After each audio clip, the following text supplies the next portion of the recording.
Hello दोस्तों, where trans नमस्कार। मैं दीवान सिंह आपको बताना चाहूँगा मैं कि जो 10 तारीख को बैंक पेंशन केस अपडेशन की जो सुनवाई थी वो एडजेंट हो गई 17 तारीख को। उसके आते ही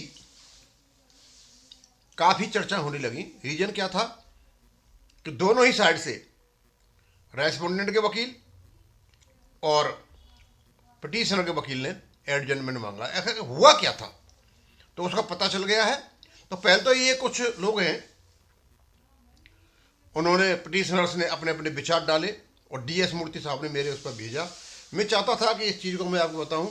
तो पहले तो यूको बैंक हावड़ा से कोई बीडी सिंह जी कहते हैं, नंबर भी दे रखा है। Good morning sir, I wanted to know why our advocate asked for adjournment. Have mister Sewaram clarified about the reason for adjournment? This is not understood why our advocate wanted adjournment. This is not understood why our advocate wanted adjournment. We got a date after a very long period of time, but instead of argument, both parties wanted adjournment. Unbelievable sir, ये उनके लिए एक अचंभे की बात थी। उसके बाद ये कोई है अपने उमेश शर्मा जी, जो ग्रुप ऑफ पेंशनर्स के हैं, इनका भी केस दिल्ली हाई कोर्ट में चला हुआ था। कहते हैं of reluctant warriors Umesh Sharma. ऊपर लिखते हैं many friends have shared an audio clip of the proceedings held yesterday and sought my comments. I had watched the proceeding online, was shocked to see that the petitioners who have sought early hearing have again sought adjournment because their counsels were held up elsewhere and could not appear. It may be recalled on few occasions in the past very same thing had happened. To me it is a cause of reluctant warriors. लड़ना ही नहीं चाहते. However, judges were kind enough that they agreed to hold next hearing next week 17/12/2085. ये उनकी था। और एक है कोई बैंक ऑफ इंडिया के बेंगलुरु से, ये है विजय राघवन जी। कहते हैं I came to know that our advocate has failed appear in the morning itself and did not submit their argument. They belatedly post lunch by ask for adjournment along with our advocate. The advocate for the fifth respondent sought the adjournment. When the judges asked for such delay, the advocate only said sorry, sorry. Then the judges ordered adjournment. Then the judges ordered adjournment 17/2025. When lakhs of pensioners are keenly waiting for the development in the case, the conduct of our advocate is inexplicable. That is why worrisome and very discouraging, ये लिखा विजय राघवन साहब ने। इसके पीछे जो adjournment का reason था बड़ा स्पष्ट हो चुका है।